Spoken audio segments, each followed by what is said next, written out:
ओम नमो भगवते वासुदेवाय नमः। हरिवंश पर्व 45वां अध्याय।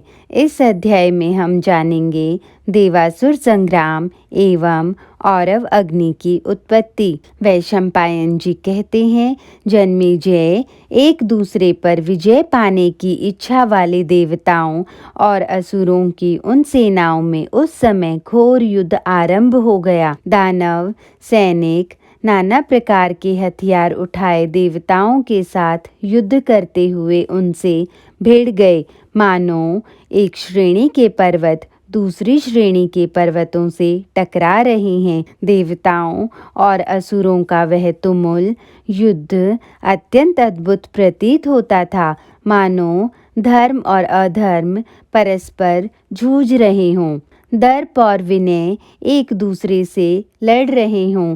तदंतर रथों के वेग पूर्वक दौड़ने, घोड़ों के एंड लगाकर भगाए जाने, चारों ओर तलवार हाथ में लिए योद्धाओं के आकाश में उछलने, मूसलों के फेंके जाने, बाणों के चलाने, धनुषों के खींचे जाने और मुद्गरों के गिराए जाने से देवताओं और दानवों से भरा हुआ वह घोर युद्ध प्रलय काल की अग्नि के समान संपूर्ण जगत को त्रास देने लगा। उस सम्रांगण में समस्त दानव अपने हाथों से छोड़े गए परिघों और फेंके जाते हुए पर्वत शिखरों की चोट से इंद्र आदि देवताओं को घायल करने लगे। युद्ध स्थल में अपनी विजय से उल्लसित एवं सुशोभित होने वाले महाबली दानवों की मार खाकर समस्त देवता मन ही मन खिन्न हो उठे।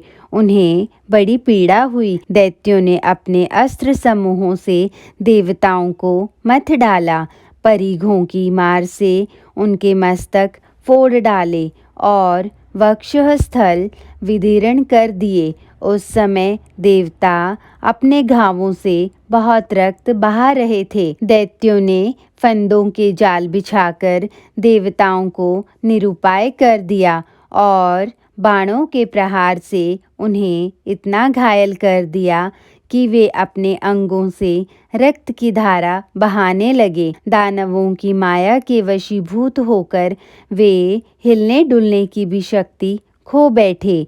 असुरों ने देवताओं की सेना के सारे प्रयत्न और आयुध निष्फल कर दिए। उस समय वह सेना मंत्र शक्ति से स्तंभित की हुई सी प्रतीत होती थी, प्राण शून्य मुर्दे जैसी दिखाई देती थी। तब बहुसंख्यक नेत्रों से सुशोभित होने वाले देवराज इंद्र ने अपने वज्र से दैत्यों के मायापाशों को हटाते और उनके चलाए हुए बाणों को काटते हुए उनकी घोर सेना में प्रवेश किया। उन्होंने सामने खड़े हुए दैत्यों को मारकर दानवों की उस विशाल वाहिनी पर तामशास्त्र का जाल सा बिछा दिया और उसे अंधकार से अभिभूत कर डाला। इंद्र के प्रभाव से घोर अंधकार में डूबे हुए दैत्य न तो आपस में ही किसी को जान पाते थे और न देवताओं अथवा दानवों को ही पहचान पाते थे। दैत्यों के मायापाश से मुक्त हुए श्रेष्ठ देवताओं ने प्रयत्नशील होकर उन दैत्य समूहों के अंधकार से आच्छन्न हुए शरीरों को धरती पर गिराना आरंभ किया। अंधकार से नीली कांति धारण करने वाले वे दानव देवताओं की मार खाकर मूर्छित हो पंख कटे हुए पर्वतों के समान धराशाही होने लगे। अंधकार के महासागर में डूबी हुई दैत्यों की वह घनीभूत सेना अत्यंत भयभीत हो गई और स्वयं तमोमयी सी प्रतीत होने लगी। तब मैं नामक दानव ने इंद्र के द्वारा फैलाई हुई उस तामसी माया को नष्ट करते हुए एक महामाया की सृष्टि की, जो औरव नामक अग्नि के द्वारा रची गई थी और प्रलय काल की अग्नि के समान अत्यंत भयंकर थी। मैं के द्वारा फैलाई हुई उस माया ने सारे अंधकार को जलाकर भस्म कर दिया। फिर तो दैत्यों के शरीर दमक उठे और वे तत्काल युद्ध के लिए खड़े हो गए। अब तो देवता लोग औरवी माया के संपर्क में आकर दग्ध होने लगे और ठंडे जल में शयन करने के लिए चंद्रमा के समीप गए। सब देवता औरव के तेज से झुलसकर अपना तेज खो बैठे। उन्होंने अत्यंत संतप्त होकर शरण पाने की इच्छा से इंद्र के पास जाकर पुकार की। जब मायासुर की माया से सारी सेना संतप्त हो उठी और दानव भी उसे जलाने लगे, तब देवराज के द्वारा उसकी शांति के लिए प्रेरित होने पर वरुण ने इस प्रकार कहा। वरुण बोले, देवेंद्र, पूर्व काल में उरव नाम से प्रसिद्ध एक तेजस्वी मुनि थे जो ब्रह्म ऋषि भृगु के पुत्र थे। वे गुणों में ब्रह्मा जी के समान थे। उन्होंने अत्यंत दारुण तप करना आरंभ किया। जैसे सूर्य इस अव्यय प्रवाह रूप से सदा रहने वाले जगत को सदा तपाते रहते हैं, उसी प्रकार वे भी अपनी तपस्या से सबको ताप देने लगे। तब ब्रह्म ऋषियों सहित देवता और मुनिगण उनके पास आए। दानव हिरण्यकश्यपु भी, जो समस्त दानवों का स्वामी था, किसी समय उन परम तेजस्वी महर्षि के पास आया और उनसे शांति के लिए प्रार्थना करता रहा। यह प्राचीन काल की बात है। ब्रह्म ऋषियों ने उनसे यह वेद तुल्य बात कही, भगवान, ऋषियों के वंशों में आपके इस कुल की जड़ कट सी गई है। एकमात्र आप ही अपने कुल में बचे हैं और आपके कोई संतान नहीं है, तो भी आप गोत्र का अनुसरण नहीं करते हैं। उसकी परंपरा को बनाए रखने के लिए कोई प्रयत्न नहीं करते हैं। केवल नैष्ठिक ब्रह्मचर्य का व्रत धारण करके तपस्या जनित कलेश का ही अनुगमन कर रहे हैं। विप्रवर, विशुद्ध अंतःकरण वाले मुनियों के बहुत से ऐसे गोत्र या कुल हैं जो एक शरीर अर्थात एक व्यक्ति पर ही अवलंबित रहे हैं और संतान न होने के कारण जड़ से अलग होकर नष्ट हो गए हैं। मूल के ही नष्ट हो जाने से उन कुलों की वृद्धि का हमारे देखने में कोई कारण नहीं रह गया है, परंतु आप तो अपनी भावी वंश परंपरा के मूल रूप में विद्यमान ही हैं। आपके रहते इस कुल का उच्छेद नहीं होना चाहिए। आप तप की दृष्टि से श्रेष्ठ हैं और तेज एवं कांति में भी प्रजापतियों के तुल्य हैं। अतः आप अपने वंश को चलाने का उद्योग कीजिए और अपने द्वारा अपने आप को बढ़ाइए। अपने ओजस्वी तेज अर्थात वीर्य का योग्य पत्नी में आदान कीजिए और ऐसा करके पुत्र रूप में अपने दूसरे शरीर को प्रकट कीजिए। उन महर्षियों के ऐसा कहने पर उरव मुनि के हृदय में गहरा धक्का लगा। वे उन ऋषियों की निंदा करने लगे और इस प्रकार बोले, महात्माओं, जो वन के फल मूल खाकर रहते हैं और सदा आर्ष शास्त्रों में बताए हुए सत्कर्म का सेवन करते हैं, उन हम जैसे ऋषि मुनियों के लिए तो प्राचीन काल से इस तप एवं ब्रह्मचर्य रूप सनातन धर्म का ही विधान किया गया है। ब्राह्मण कुल में उत्पन्न होकर ब्राह्मण धर्म का अनुसरण करने वाले द्विज के द्वारा इस ब्रह्मचर्य व्रत का यदि भली भांति आचरण किया जाए तो यह ब्रह्मा जी को भी विचलित कर सकता है। जो गृहस्थ आश्रम में निवास करते हैं, उन ब्राह्मणों के लिए ही शास्त्र में यज्ञ कराना, वेद पढ़ाना और दान ग्रहण करना, ये 3 व्रतियाँ बताई गई हैं। हम जैसे ऊर्ध्वरेता वनवासियों के लिए तो वन के फल मूल ही जीविका के साधन हैं। कुछ लोग केवल जल या वायु पीकर ही रहते हैं, कुछ दांतों से ही ओखली और मूसल का काम लेते हैं, अर्थात दांत रहने पर भूसी सहित निवार आदि को चबा लेते हैं। ये ही दशनप कहलाते हैं। परंतु जिनके दांत नहीं हैं, वे पत्थरों से ही कूट पीस कर वन्य वस्तुओं को खाते हैं। कुछ पंचाग्नि के ताप का सेवन करते हैं। ये अत्यंत दुष्कर व्रतों का आचरण करते हुए भी तपस्या में लगे रहते और मुख्यतः ब्रह्मचर्य व्रत का पालन करके उत्कृष्ट गति को पाना चाहते हैं। ब्रह्मचर्य के पालन से ही ब्राह्मण को ब्राह्मणत्व की प्राप्ति होती है। इसी तरह ब्रह्मवेता पुरुषों का कहना है कि ब्रह्मचर्य का पालन ही परलोक में ब्रह्म की प्राप्ति का मुख्य साधन है। ब्रह्मचर्य में धैर्य की स्थिति है और ब्रह्मचर्य में ही तप प्रतिष्ठित है। जो ब्राह्मण ब्रह्मचर्य में दृढ़तापूर्वक स्थित है, वे ब्रह्मलोक में ही विराजमान हैं। योग के बिना सिद्धि नहीं मिलती और सिद्धि के बिना यश नहीं प्राप्त होता है। यश का मूल कारण है तप, परंतु इस जगत में ब्रह्मचर्य से बढ़कर दूसरा कोई तप नहीं है।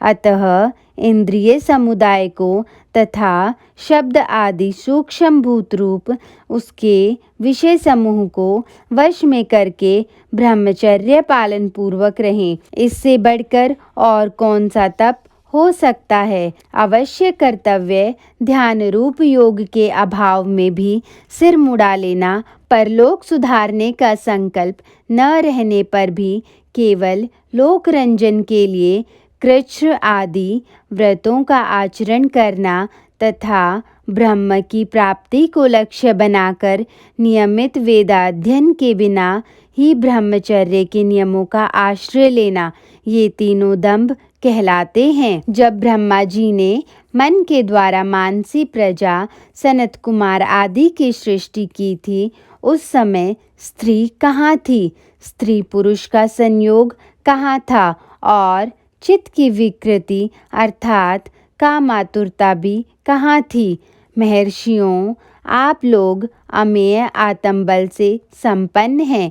यदि आप में तपस्या की शक्ति हो तो आप प्रजापति के समान कर्म करके मानसिक पुत्र उत्पन्न करें। तपस्वी को तो अपने मन से कल्पित योनि में ही मानसिक संकल्प से गर्भाधान करना चाहिए। स्त्री के साथ संयोग अथवा वीर्य का आधान यह तपस्वी पुरुषों का नियम नहीं बताया गया है। आप लोग सज्जन हैं तो भी निरे असज्जनों के समान आपने निःशंक होकर यहाँ यह धर्म और अर्थ से शून्य बात कह डाली है, ऐसा मेरा विचार है। अच्छा देखिए, मैं अभी मनोमय वपु अर्थात योनि का निर्माण करके स्त्री सहवास के बिना ही अपने शरीर से उत्पन्न होने वाले ऐसे पुत्र की सृष्टि कर रहा हूँ जिसकी अंतरात्मा अत्यंत उद्दीप्त होगी। इस प्रकार मेरा यह शरीर वनवासी के लिए उचित इस विधान के द्वारा ही मेरे दूसरे स्वरूप को जन्म देगा, जो समस्त प्रजा को जलाकर भस्म कर देने की इच्छा रखता होगा। ऐसा कहकर तप के आवेश में भरे हुए उरव मुनि ने अपनी जांघ को अग्नि में डाल दिया और पुत्र की उत्पत्ति के लिए अरणि रूप उस जांघ को एक कुश से मथने लगे। उस समय सहसा उनके ऊरु अर्थात जांघ का भेदन करके एक अग्नि स्वरूप पुत्र उत्पन्न हुआ, जो बिना ईंधन के ही ज्वालामालाओं से अलंकृत था। वह समस्त संसार के विनाश की इच्छा रखता था। उरव की जांघ को चीरकर जो वह लोक विनाशक परम क्रोधी अनल प्रकट हुआ था, वह औरव के नाम से विख्यात हुआ। उसे देखकर ऐसा प्रतीत होता था मानो वह तीनों लोकों को दग्ध कर डालना चाहता हो। उसने उत्पन्न होते ही प्रदीप्त वाणी में अपने पिता से कहा, तात मुझे भूख सता रही है। मेरे आहार के लिए यह संपूर्ण जगत मुझे अर्पित कर दीजिए। वह काल रूप अग्नि समस्त प्राणियों को दग्ध सा करता हुआ बढ़ने लगा। अपनी स्वर्ग तक पहुँचने वाली ज्वालाओं के द्वारा वह 10 दिशाओं में फैलता जा रहा था। इसी बीच में सब लोकों के स्वामी भगवान ब्रह्मा उस स्थान पर आ पहुँचे जहाँ उरव मुनि ने अपने श्रेष्ठ पुत्र को उत्पन्न किया था। उन्होंने देखा कि उरव की जांघ पुत्र रूप अग्नि से दैदीप्यमान हो रही है और औरव की क्रोधाग्नि से ऋषियों सहित तीनों लोग संतप्त हो उठे हैं। तब ब्रह्मा उरव मुनि का सत्कार करते हुए उनसे कहने लगे, विप्रवर, तुम लोगों का हित करने की इच्छा से अपने पुत्र के तेज को रोके रहो। मैं तुम्हारे इस पुत्र की उत्तम सहायता करूँगा। वक्ताओं में श्रेष्ठ तुम मेरे इस तथ्य वचन को भी सुनो। मैं इसे अमृत के समान भोजन और रहने के लिए स्थान भी दूंगा। उरव ने कहा, आज मैं धन्य हूँ। मेरे ऊपर आपका बड़ा अनुग्रह है जो आप यहाँ पधार कर मेरे पुत्र पर परम अनुग्रह करने के लिए ऐसी सलाह दे रहे हैं। भगवान, जब इसका यौवन काल उपस्थित होगा और इसके लिए भोजन की व्यवस्था वांछनीय होगी, तब यह किस हवि से तृप्त होकर सुख पाएगा? इसका निवास स्थान कहाँ होगा?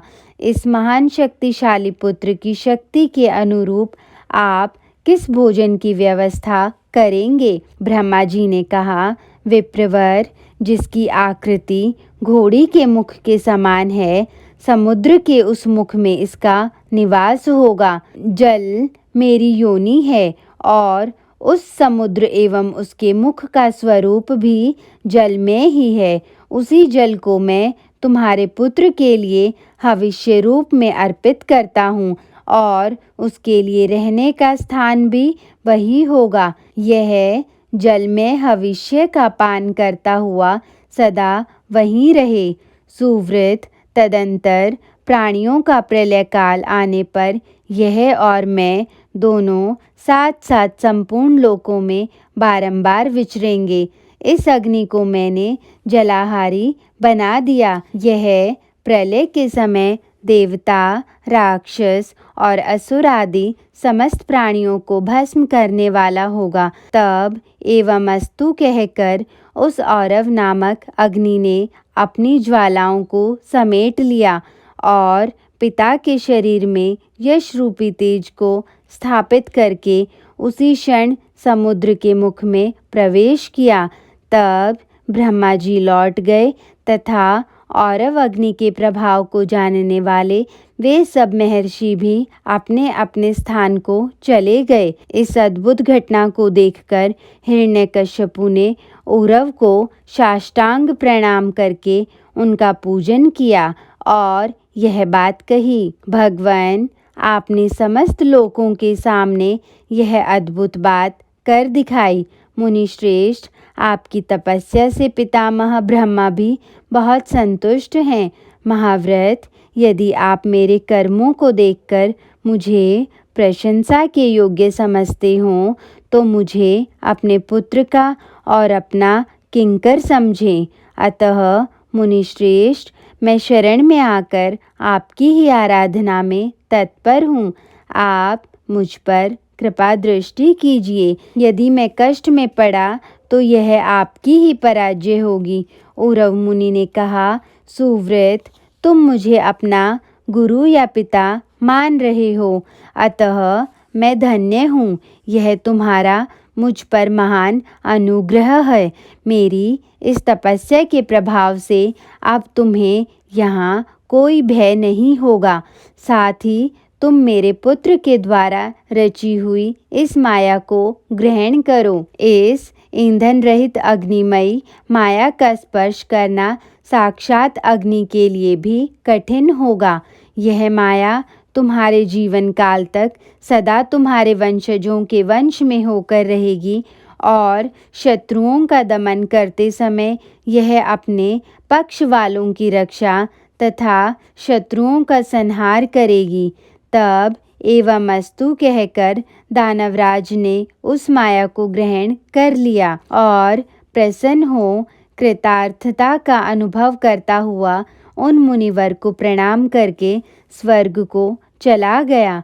वरुण कहते हैं, इस प्रकार प्राचीन काल में उरव ऋषि के पुत्र औरव नामक अग्नि ने इस माया को रचा था, जो देवताओं के लिए भी दुस्सह एवं दुर्जय है। यह दैत्य अब संसार से उठ गया है, अतः यह माया निर्बल हो गई है, इसमें कोई संदेह नहीं है, क्योंकि जिन्होंने अपने तेज से इसको रचा था उन्होंने ही इसको शाप भी दिया था कि यह माया हिरण्यकश्यपु के जीवन तक ही बलवती रहेगी। इंद्रदेव, यदि आपको इस माया का संहार करना है और अपने को प्रसन्न करना है तो आप मुझे जल के उत्पत्ति स्थान चंद्रमा को मेरी सहायता के लिए दीजिए। मैं चंद्रमा के सहयोग से और जलचर जीवों से घिरा रहकर आपकी कृपा से इस माया का अवश्य ही नाश कर डालूंगा।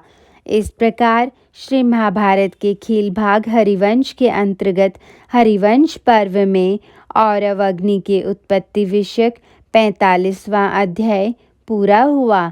जय श्री कृष्णा।